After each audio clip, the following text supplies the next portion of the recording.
One time I had a couple of guys who blew up condoms, which they used as volleyballs, and they kept hitting it at me. And I was like, okay, I'm glad you guys are having fun, but can you please just stop harassing me and just get the fuck out of here? What the fuck? But yeah, that's why we have security people on trains. Hello, welcome back to the studio. We have a lovely guest over here. Can you please introduce yourself? Hi, so I'm Tiffany. I'm 27 years old. I'm from Curacao.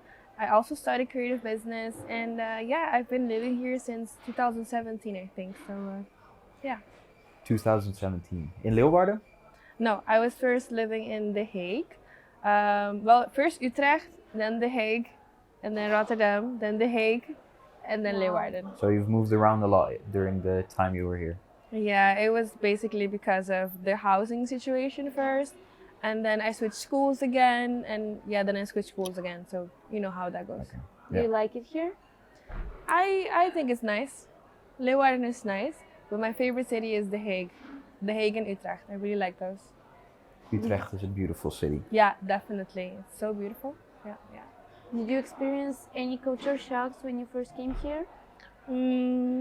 Yeah. I think it was transportation. Yeah, yeah, yeah. Is the transportation really different here than the one in Curacao? That's a great question.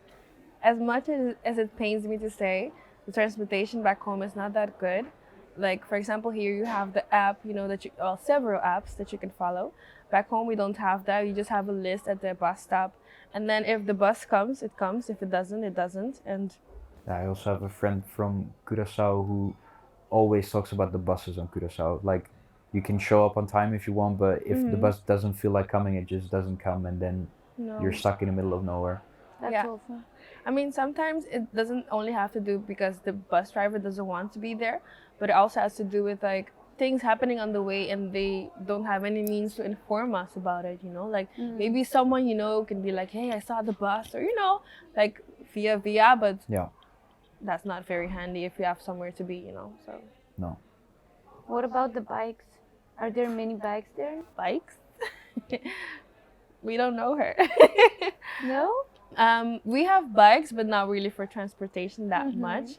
It's mostly like not for children, but for teenagers. They use it like to do tricks and stuff, and go to small distances. But it's not a really big main of transportation back there. It's more seen as an activity than it is like a means of transportation. Yeah, yeah. I mean, you do have people that go everywhere on the bike, but that's like a very small percentage. Okay.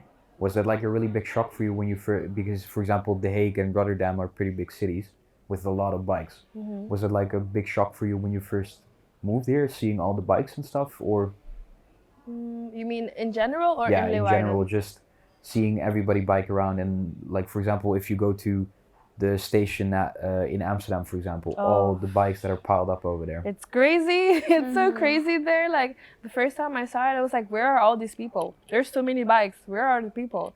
But you get used to it. Like it's a great example that you say Amsterdam because I mean, the traffic there in general is crazy with the bikes, with the cars. You even have to look out for like, the animals on the floor at this point because you have to take consideration with everyone. But it was bikes everywhere. In the beginning, I was like, me biking? No, I don't think so. Do you But- use a bike right now? Yes, Yeah? I do. I've come to like it. In the beginning, I was falling all the time, and that was not nice. But we mostly used it like, for example, when we went out, there's no buses and stuff, so we had to use something to go home. Yeah. And I forced myself to use the OV bike, so that was also nice to have. But now I just bike everywhere mostly, so. Nice. Could you ride a bike back home or did you learn here? I kind of learned at home, but also again a lot of falling. But I was just too afraid to like actually put my mind to it to actually learn, But here I actually learned how to do it properly. So. Dutch people learn to ride bikes at a very young age. That was like You were born on a bike. after walking, it's like kind of the first thing you learn. I was on a bike when I was 2 years old. I got my first bike with like side training wheels and stuff. Well, for you it's kind of mandatory. I know you're not Yeah, a Dutch person kinda if you is. don't have a bike. But like, what is the thing with transporting everything on the bike? I've seen so many things being yes. transported on the bike. Please tell me what's the reason? It's crazy. Well, I think the reason, I don't know for sure, but the reason why Dutch people use the bike so much is because we have like really flat land. We don't have a lot of hills and mountains and stuff, so it's easy to bike. The distances are pretty short overall, and I don't know, Dutch people are just kind of crazy. A little bit. I But saw a picture where two bikes were driving a sofa. yeah, I saw a TV also, a chair, lamp, so many things. Mhm. I mean, I mean it's good for them, you know, but it still looks crazy. Yeah. I transported a lot of weird things as well on my bike. I have a swapfiets, like a blue one with a small little um, Basket? basket in the front. Well, there's no basket, but there is a platform for the basket. I just balance everything on there. I also have a swapfiets. I live in Leeuwarden. My girlfriend lives in Groningen. I also have a swapfiets over there, so I can just use a bike over there when I'm with her. And we went to IKEA to buy her like a new big closet for her clothing, and she had You like put it on the bike? yeah, I put it on the bike. my Of course, I God. put it on the bike. I'm Dutch. I just have my hand like this over the package, and I just have my other hand like this with the steering wheel. Just go very slow. How do you see? You don't. You don't? You just get no. I could see over the top of the box. But Okay. Did you get home safe? Crazy. yes, I did. I'm an avid biker. I Did use you my fall? bike a lot. No, I didn't. Wow. How do you do it? Show me your secrets. I just bike from like 2 till now. I use my bike every day. I wake up, I go to school on my bike, I go home on my bike, I go to the gym on my bike, I go to work on my bike. When I go hang out with friends, I go on my bike. When I go to the city to shop, I go with my bike.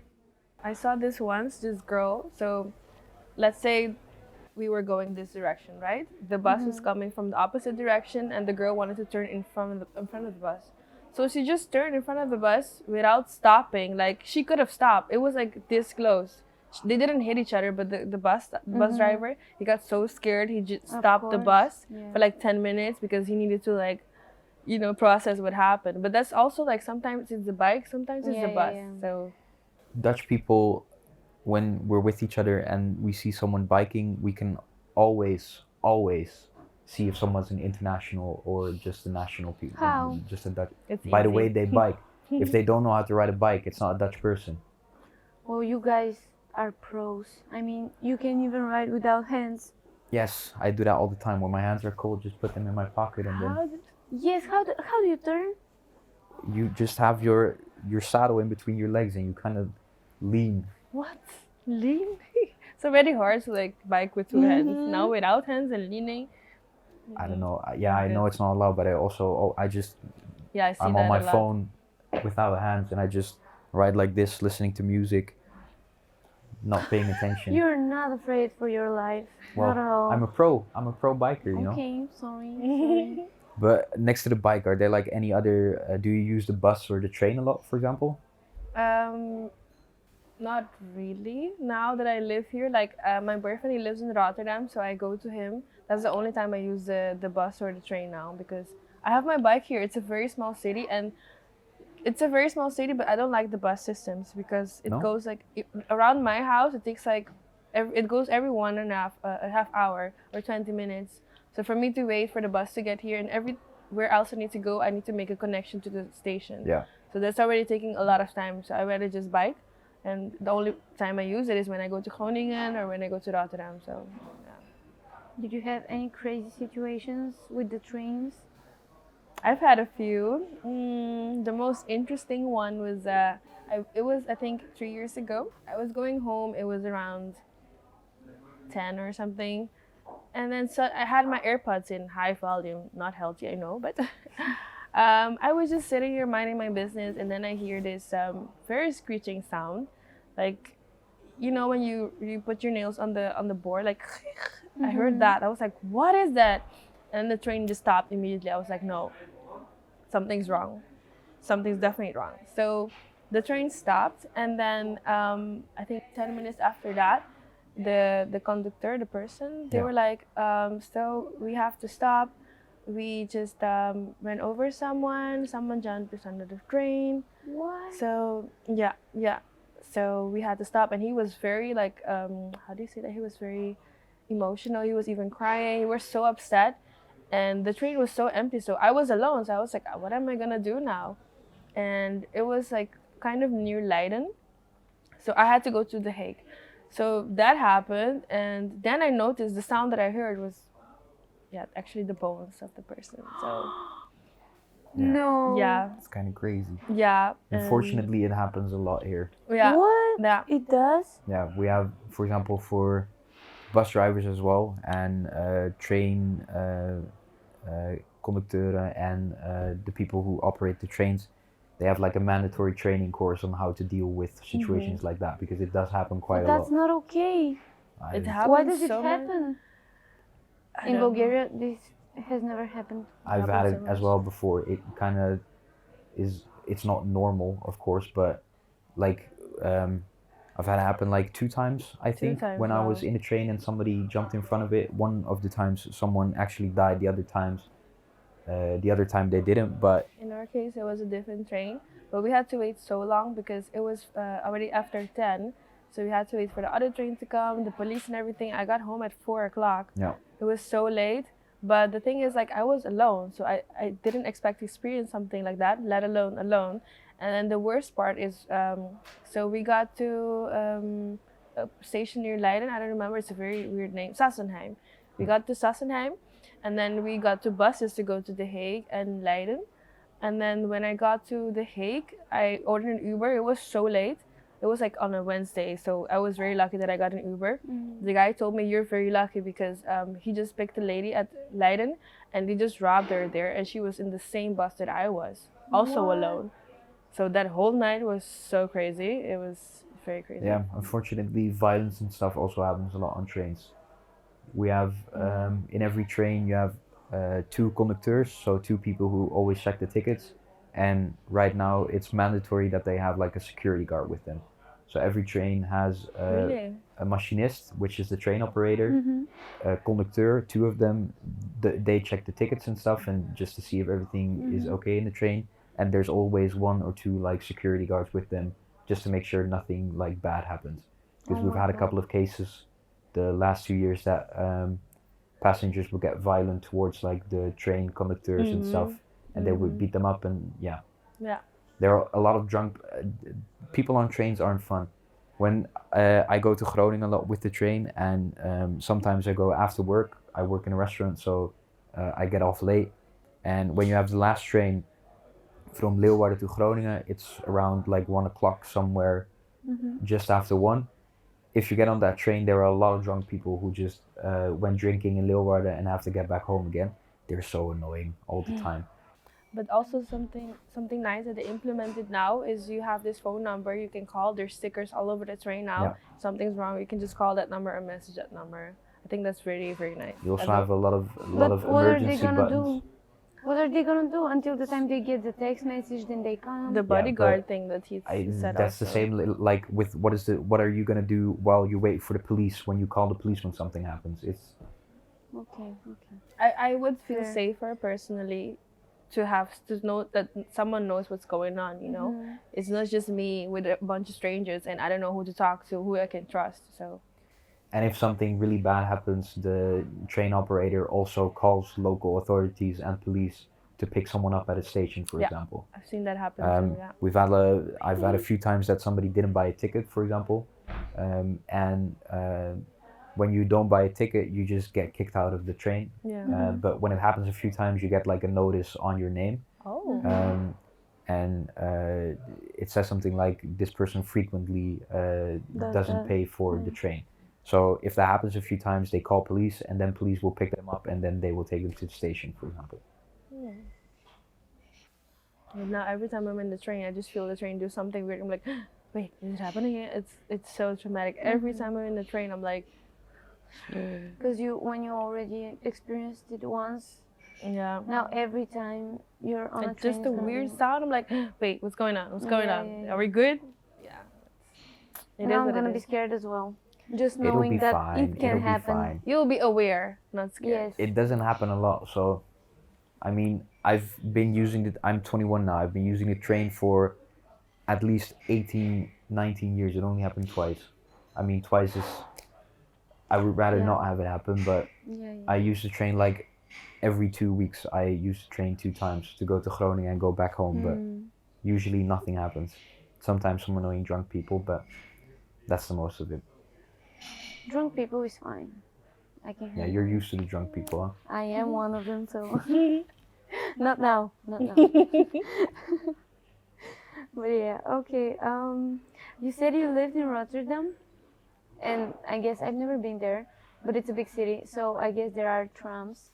Yeah, Right? they have trams, metro, buses. Yeah, basically, and obviously, you know, the scooters you can rent. But when I go to Rotterdam, I usually use the metro. The metro, because it's fastest. Yeah, it's fastest, and my boyfriend lives close to one of the metro stations, and it's pretty close to the city, like to Beurs. So 2 stops, I'm already there, and then you can just connect anywhere. In my opinion, the metro is way scarier. I don't know. I just feel like Because that's the it's- place where because you it's can get underground. robbed. Yeah. Well, it's not always We're not in underground, but Bulgaria anymore. yes, Karina. exactly. That's Oh, I get that. Sometimes it feels kind of scary because they are pretty old, but they seem to work still. So I guess nothing to worry about. Do you also have a driver's license? No, No? I don't know. But I've sat around a lot of people driving here, and it's scary as hell. For me, sitting on the side, Can it's you scary. do you like see a big dip? Because a friend of mine, the friend I was talking about from Curaçao, he has his driver's license and he hasn't lived in Curaçao for like 15 years anymore. So Oh wow. when he goes back there, he drives his aunt's car, but he always tells me that the traffic is so different in Curaçao compared to the Netherlands. He said like all the rules we have in the Netherlands for like, for example, the people coming from the right can go first. That all like goes away in Curaçao and people just drive where they want to and just Yeah, that's true. And also like the roundabouts, we have like a lot of them. Like let me say like 3 of them have different rules. Like there's this big one at Palu Blanco. It's like the biggest one I think in the city. So on the street there's like some arrows pointing, let's say left, but the signs point to the right. Yeah. So which one do you look at? And it's a really big roundabout, so people don't often crash there, but that's also an example of what you say. But if you live there, you know what you need to do. But Yeah. if you don't, as a tourist, no, it's really bad. and the driving situation here is better. It is better, but there are more rules as well. So yeah, of course. like for example, you asked me if I have a driver's license, and no, like Curacao rules are much easier than here. But I think if I do it here, it would be better for me because then I know like I can do the difficult one, let's say, and then I can do the one back home as well. That's how I of view it. course. I would rather do it here than back home. Yeah, So, I have a friend of mine. Her mom is from Curaçao. She moved to the Netherlands like 20 years ago, but she also got her driver's license on Curaçao. And she said compared to like the test you take here, it's way, way, way easier. You take like 10, 15 driving lessons, and they're like, okay, you can go do your exam. What? And or less even. It depends if you have connections. yeah, 10 lessons, and then you're done. It's pretty easy there. So if you're looking for like an easy way to do it, just go there. But in Aruba, it's even easier. They don't even have like stick shift. They just have automatic. It's even easier. Only automatic. So even the license, the driving license, everything is only automatic. So but if you get a stick shift car and you just learn how to shift the gears yourself, that's also fine. I also think that because we still fall under the Dutch colony kind of, so our driver's license changes automatically to the one that they have here, which is stick shift. So yeah. And that's also why you can Makes use your sense. driver's license in Curaçao when you come here. Wow, guys, this was a really nice conversation. I learned so many things. Thank you. And thank you, Tiffany, for being our guest tonight. And thank you guys for watching. This was sadly our last episode of Culture Shock, but maybe we'll see you in another podcast. Bye. Bye. 1, 2, 3.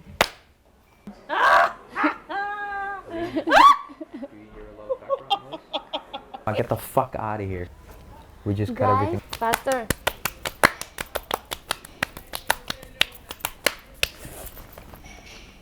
Done.